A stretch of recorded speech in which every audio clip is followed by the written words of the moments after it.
A lo largo de esta semana, en varios mensajes, algunos grabados, otros en conferencias de prensa, el presidente Mauricio Macri insistió con este concepto. No se podía hacer otra cosa. El concepto que utilizó para vetar la ley antitarifas. ¿Sí? Y tal vez la ley tenía muchos agujeros y cosas que eran parches de ocasión, pero con las cuales el Congreso le estaba mandando un mensaje diciéndole al presidente: no te dimos un cheque en blanco para que hicieras lo que quisieras, y los legisladores que habían apoyado en algunos momentos, que habían votado junto con el gobierno, diciéndole, bueno, hasta acá se acabó el cheque en blanco como para votar lo que el gobierno quiera. Pero la pregunta de fondo es, ¿se podía hacer otra cosa o no? Macri dice, no se podía hacer otra cosa. Y la verdad es que esa es una definición política, o sea, disfrazar la economía de algo neutral, en el cual no existen intereses, no existen tironeos, es propio de los presidentes que nos quieren vender las cosas cambiadas. Y para eso estamos algunos de nosotros, para contar o para decir, un momentito, me la estás vendiendo cambiada. Esto es como el juego de las bolitas en la plaza, de que te muestran una y después te la ven, y vos decís, está acá y no está acá. Entonces, cuando te quieren hacer la cosa cambiada, te hacen estas cosas. Te dicen, no se podía hacer otra cosa, y entonces hay gente que está pagando fortunas en gas, en luz, y dice, ¿por qué ahora tengo que pagar fortuna de todo esto? Y cuando uno ve la película completa o ve el mapa completo, puede decir, ¿y todos los otros están pagando lo que tienen que pagar? Y no hablo de tarifas, hablo de impuestos. Detrás de la cuestión de las tarifas está la cuestión del déficit fiscal. Son varios los momentos en la historia argentina en los cuales se utilizó el déficit fiscal como una consigna organizadora ante la cual hay que cuadrarse y decir, sí, ¿sabe qué? Hay que reducir el déficit fiscal y si hay que reducir el déficit fiscal vale la pena cualquier recorte y hay que bancársela. Pero cuando yo les digo y les pongo ese graph en pantalla de se podía hacer otra cosa, no estoy descubriendo nada, sino que no solamente hay que recortar, sino que también se podía recaudar más. Achicar el déficit fiscal no es solamente recortar gastos, sino también se puede recaudar más. Esto es lo que el gobierno no entiende o no quiere entender. Si el déficit fiscal era tan grande, si las pérdidas del Estado eran tan grandes como decía Macri, ¿por qué ni bien asumió, regaló plata al campo, a las mineras, a todos los que les dejó de cobrar impuestos? ¿Por qué? En ese caso, si lo hubiera hecho un gobierno populista, dirían que estaba haciendo clientelismo, que estaba dando aumentos de sueldo a los que lo votaron, que estaba haciendo clientelismo barato. ¿Y Macri qué hizo? Hizo clientelismo rubio. Hizo clientelismo, les devolvió con favores políticos que se tradujeron en plata, que dejó de cobrar el Estado argentino a manera de impuestos, con la coartada de que así iban a desarrollarse más. Y la verdad es que no se desarrollaron más, ni trajeron más plata para el país. Y para variar, si ganaron más plata, la sacaron del país.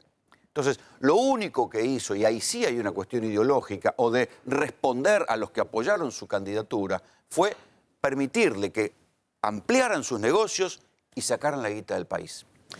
Si uno piensa en los ganadores del modelo de estos 2 años de Macri, que han ganado plata, mucha plata, dice, ¿y por qué tiene que haber un solo tipo que se esté cagando de frío en el conurbano para que estos tipos, esta manga de hijo de puta que la levantan en pala, se tengan que llevar la guita así? ¿Por qué? ¿Cuál es la razón?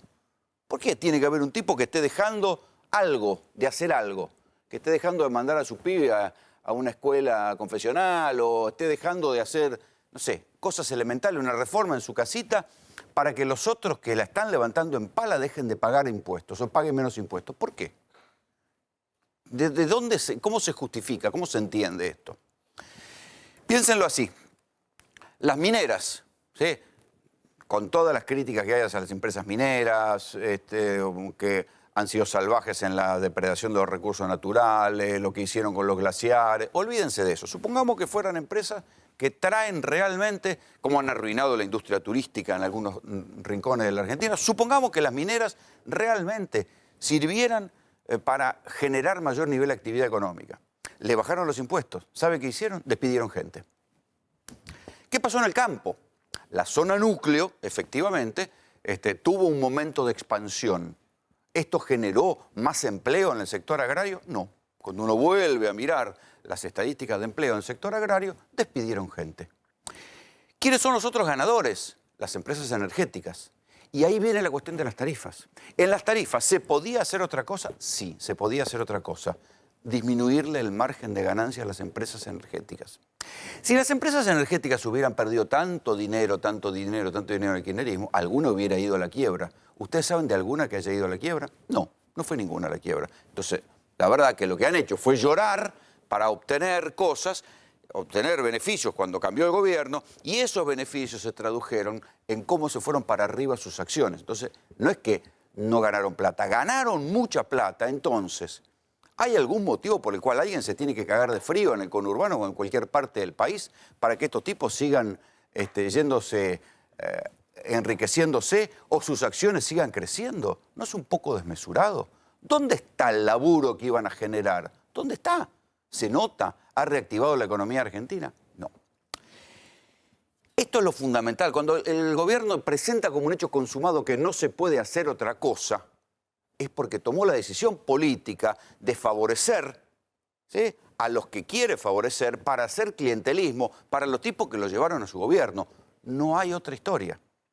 Efectivamente, el kirchnerismo era un modelo agotado económicamente, que estaba viviendo de la bicicleta de la emisión monetaria, que había hipertrofiado el gasto público, a veces a niveles sin sentido. Todo eso es cierto. Ahora bien, de ahí a pasar a esto que estamos viviendo, que nos digan no se puede hacer otra cosa que favorecer a los que ya tienen plata y que encima cuando la hacen no generan laburo, sino que se la llevan del país, y ya parece que nos están tomando un poco por tarados. ¿Sí?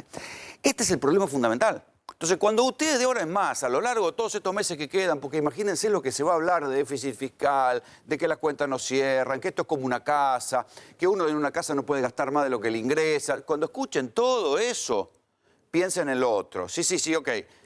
No hay que gastar de más. Pero si alguien te debe guita, la tenés que ir a cobrar. Si alguien tiene que aportar plata, la tiene que poner. Entonces, esto es lo que está fuera de discusión, o por lo menos, cuando digo fuera de discusión, para mí es obvio, pero está fuera de discusión en el gobierno. Fíjense lo que duró la cuestión del campo. Cuando el campo dijo, cuando el ministro Duhovne dijo, está sobre la mesa la posibilidad de poner retenciones al campo, está entre las alternativas.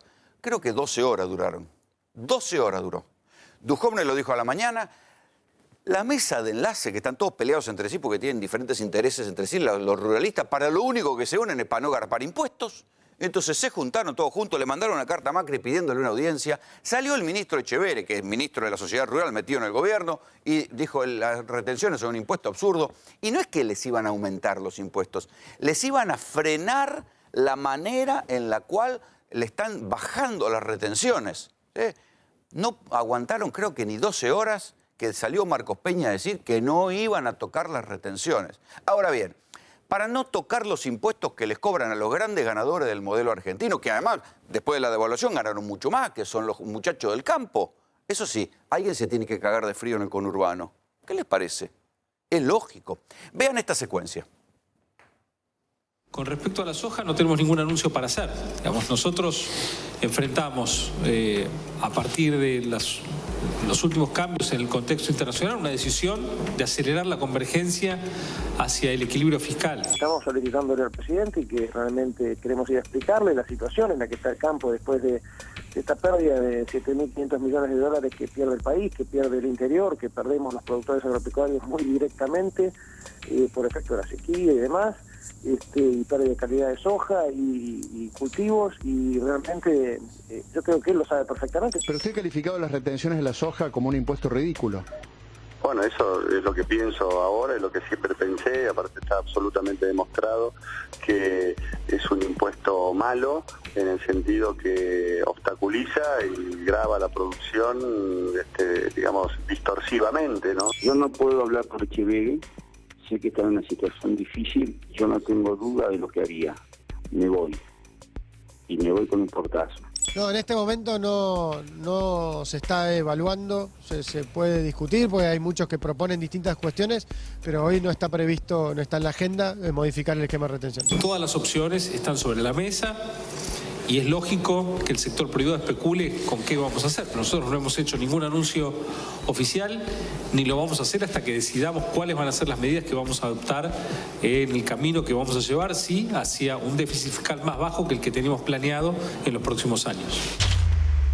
Entonces hay una decisión muy precisa del gobierno, que es una decisión política, ideológica o de clientelismo rubio, como ustedes quieran pensarlo, en no ir a cobrar impuestos a los ganadores, incluso a los ganadores de la devaluación, porque la devaluación que le va a pegar en el bolsillo a todo el mundo va a favorecer a los pocos que exportan en la Argentina, entre ellos los muchachos del campo.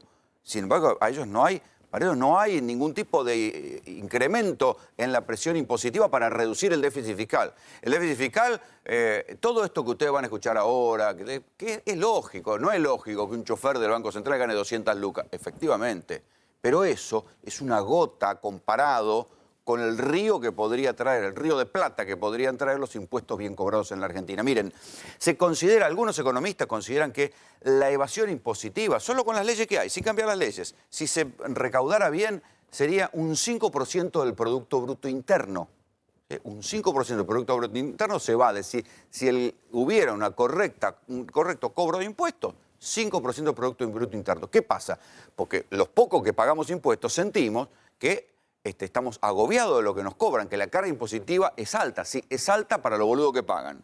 Para los que no pagan, no es alta porque no es. Entonces, efectivamente, es un sistema ineficiente donde el Estado caza en el zoológico, como cuando le va a cobrar retenciones a los trabajadores o a los poco boludos que estamos en blanco. Entonces, ahí sí, el sistema es eficiente para cazar en el zoológico, para cobrar el IVA, para cobrar ganancias, para eso es eficiente, pero para buscar a los grandes evasores o a los que sacan la guita del país, ahí es absolutamente ineficiente. ¿Y quiénes son los que pueden hacer estos negocios? Los tipos que tienen grandes ganancias y grandes márgenes de ganancia. Y si no, cuando tienen que cobrarle impuestos al campo, no se los cobran. 12 horas duró la idea, el rumor solamente de que iban a cobrar las retenciones. Pero recuerden lo que pasó en el año 2002.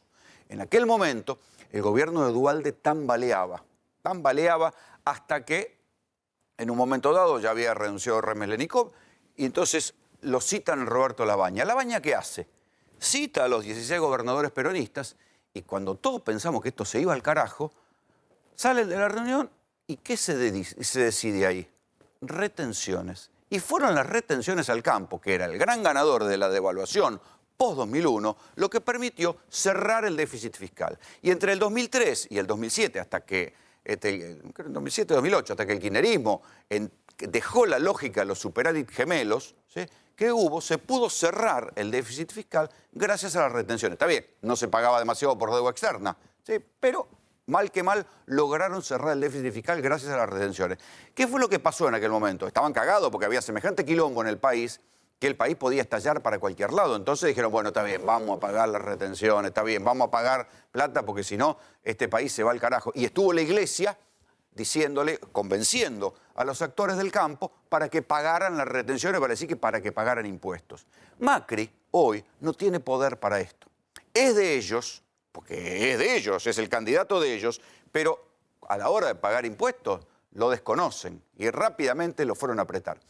¿Cómo cerrar el déficit fiscal? Insisto, lo que se va a discutir ahora, aquí tenemos unas placas. Las soluciones al déficit fiscal, ¿sí? Bajar los gastos, esto es lo que nos van a insistir todo el tiempo. Hoy Duhovne dijo que van a congelar el ingreso de gente al Estado, todo esto. Prepárense porque esto nos van a decir que el problema del déficit fiscal y del agujero que hay de plata en el Estado argentino lo tienen los choferes del Banco Central que ganan 200 lucas. ¿Es una inmoralidad que se gaste esa plata en un chofer? Sí. ¿Es el problema de la Argentina? No, muchachos, no se engañen con los globitos de colores amarillos. Otra. Solución al déficit fiscal, aumentar los ingresos vía recaudación. Esto es lo que yo les digo. No solamente hay que gastar menos, sino que recaudar más. Esto no está en discusión para este gobierno. Y la última. Esto es lo que no venían a hacer. Soluciones al déficit fiscal, la deuda, la bicicleta, para financiar gastos corrientes. Se supone que estos eran el mejor equipo. A ver, muchachos, ¿en qué casa ustedes piensan que uno utilizaría la tarjeta para comprar alimentos?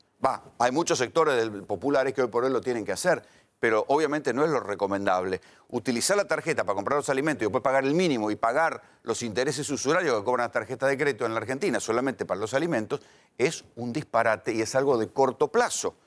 Este gobierno se endeudó tanto que terminó no solo emitiendo, sino utilizando la deuda externa para pagar los gastos. Entonces, los que venían a cerrar, los que venían a sanear el déficit, porque el déficit era acá lo tengo por acá anotado, era más o menos del 4% y lo llevaron al 7%. ¿Por qué? Porque utilizaron deuda y después la deuda empezó a generar otros intereses y empezó a generar más gasto de plata. Entonces, esto es lo que nosotros vamos a ver en el próximo tiempo. Vamos a ver estas cosas que nos van a decir que hay que bajar el gasto público, hay que sanear las cuentas públicas, el déficit fiscal, que está bien. Y yo soy convencido de que el kirchnerismo había llegado a un festival de gastos, de militantes de la cámpora metidos en cualquier lado, con planta permanente, disparate, todo eso sucedió efectivamente. Pero no se confundan, el problema no es lo que se vaya a dejar de gastar, que es lo que va a pedir el Fondo Monetario, sino lo que se deja de recaudar. Hasta el Fondo Monetario le está pidiendo al gobierno que vuelva a poner retenciones, que busque la plata en algún lado, porque si no las cuentas no cierran.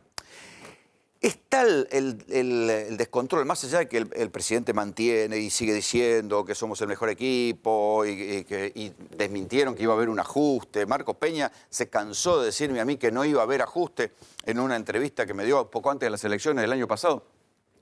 Más allá de lo que digan, lo que se ve es que se les acabó el relato, no tienen plan y que le cedieron el volante al FMI.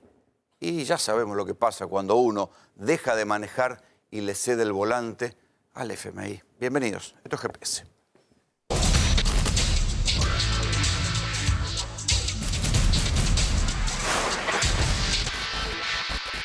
Hay ajuste después de las elecciones, están aguantando y después, bueno... No, es que justamente ¿Viene un ajuste porque no cierran las cuentas? No hay ajuste después de las elecciones porque lo que hay es un plan predecible que va rumbo al crecimiento y hoy ya estamos creciendo. Entonces el año que viene va a ser un año de más crecimiento, de más generación de empleo, de más recuperación del salario real, de menos inflación, de más créditos, de más obra pública. Va a ser de más, no de menos. Entonces, hay una mezcla de deseo de algunos dirigentes que piden y quieren que fracasemos, que fracase la Argentina, no este gobierno. Pero la realidad es que hay una confianza muy grande del mundo y de la Argentina y de los argentinos en un camino de crecimiento. Tenemos una oportunidad única en la historia. Estamos pasando uno de los momentos difíciles todavía. Estos 2 años sabíamos que eran los años más complejos, porque había que sincerar mucha mentira. Y eso es difícil. Ahora, la pregunta del millón... Entiendo, para el que está mirando del otro lado, es este esfuerzo que pongo y que estoy poniendo con mi familia en estos meses, en estos años y estas décadas acumuladas, ¿me va a traer un mejor resultado o no? Y nosotros decimos que sí, estamos absolutamente convencidos que sí. Ahí lo tienen. Marcos Peña diciendo que no iban a ajustar. Bueno, les salió mal el cálculo, porque lo que viene es un ajuste. ¿Sabían que esto iba a pasar o alegremente pensaban que esto no iba a suceder nunca porque ellos son rubios y son el mejor equipo y estudiaron en universidades extranjeras? La verdad que a esta altura del partido poco importa. El ajuste está sucediendo.